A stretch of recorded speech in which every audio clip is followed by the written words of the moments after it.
चरखी में बंदी पतंगों से उड़ते चले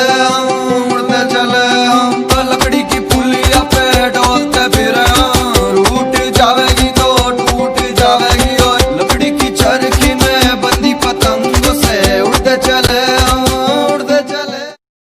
दोस्तों, अगर आपने इस सीरीज का पार्ट 1 नहीं देखा है तो पहले जाके पार्ट 1 देखें, तभी आपको ये वीडियो समझ में आएगी। पार्ट 1 का लिंक ऊपर आई बटन में दिया हुआ है। उस दिन सुबह हमें जरा जल्दी उठना था, पर हर रोज की तरह हम उस दिन भी लेट हो गए थे। पर जब आँख खुली और हम टेंट के बाहर आए तो हमने कुछ ऐसा नजारा देखा। और दिन की शुरुआत ऐसी हो तो दिन तो अच्छा जाना ही था। हमारी कैंपिंग साइट कुछ ऐसी थी। तो दोस्तों, अगर आप अपनी डे टू डे लाइफ से ब्रेक लेके कोई पीसफुल सी जगह जाने का सोच रहे हो तो तोश आपके लिए एक बेस्ट ऑप्शन साबित हो सकता है। मैं तो ये कहूंगा, यहाँ आओ और बस 2 दिन मेडिटेशन करो। आपके लाइफ के सभी अनसुलझे सवालों का जवाब आपको यहाँ पे मिल सकता है।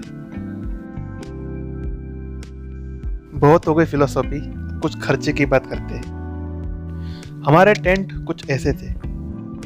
टेंट का चार्ज 700 रुपये पर नाइट था और हर एक टेंट में 3 लोग कंफर्टेबली सो सकते हैं। और खाने की बात अगर करें तो ओवरऑल हम तीनों को 1400 रुपये खर्च आया था। नहाकर रेडी होने के बाद हमने ब्रेकफास्ट किया और नए दोस्त के साथ सेल्फी लेकर हम निकल पड़े तोश गांव एक्सप्लोर कर।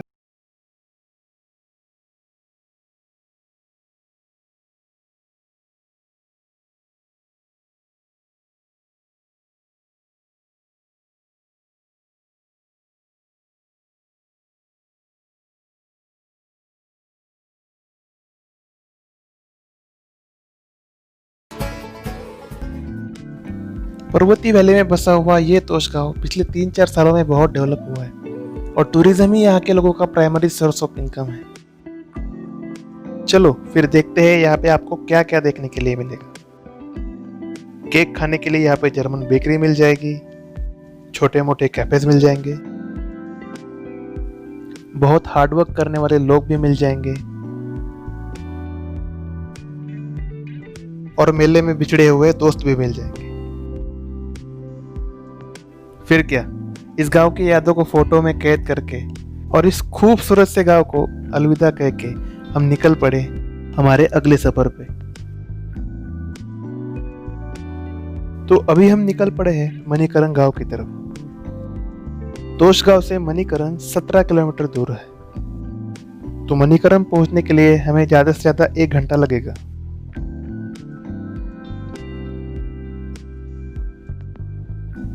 फिर तोश गांव से निकल के सबसे पहले हम रुके पर्वती डैम पे। बस हेलमेट्स पे कमेंट मत करना, क्योंकि फ्री में ऐसे ही हेलमेट मिलते हैं।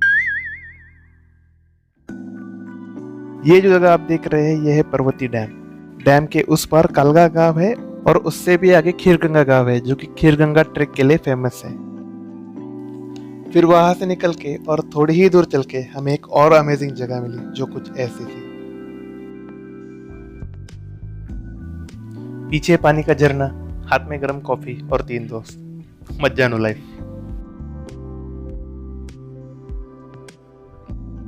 फिर इस गुड़िया के साथ सेल्फी लेके हम आगे निकल पड़े और थोड़ी देर में हम पहुंच गए गुरुद्वारा की पार्किंग में और वहां से मणिकरण साहिब गुरुद्वारा में। ऐसा कहा जाता है कि जल क्रीड़ा करते वक्त माँ पार्वती के कान की मणि एक बार पानी में गिर गई थी और वो जा गिरी पाताल लोक में शेषनाग के पास। बहुत ढूंढने के बाद भी जब मणि नहीं मिली तो माँ पार्वती की आंखों से नेत्रा देवी प्रकट हो गई। फिर नेत्रा देवी शेषनाग के पास गई और वो मणि वापस मांगी तो शेषनाग ने फुंकार के साथ वो मणि वापस दे दी और तभी से इस जगह का नाम पड़ा मणिकरण। वैसे तो मणिकरण गांव यहाँ का गुरुद्वारा और शिवजी के मंदिर की वजह से जानी जाती है, पर उसके अलावा ये जगह यहाँ के हॉट वाटर स्प्रिंग के लिए भी प्रसिद्ध है। अगर आप यहाँ पे स्टे करने का सोच रहे हैं तो आपके रहने की और खाने की पूरी सुविधा यहाँ पे है और जो कि बिल्कुल निःशुल्क है। और ये है पार्वती रिवर। अब जरा हॉट वाटर स्प्रिंग देखते हैं। ये है पहला वाटर स्प्रिंग। ऐसा कहा जाता है कि इस पानी में नहाने से सभी तरह के स्किन डिसीजेस दूर हो जाते हैं।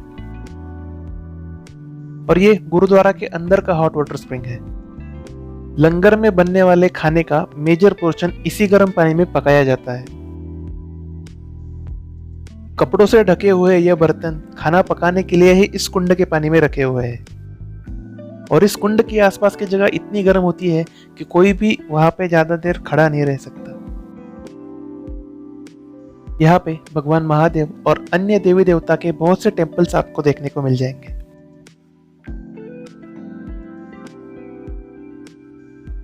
फिर गुरुद्वारा के दर्शन करने के बाद हम लोग वहां से लंगर में गए और लंगर के खाने का आनंद उठाया।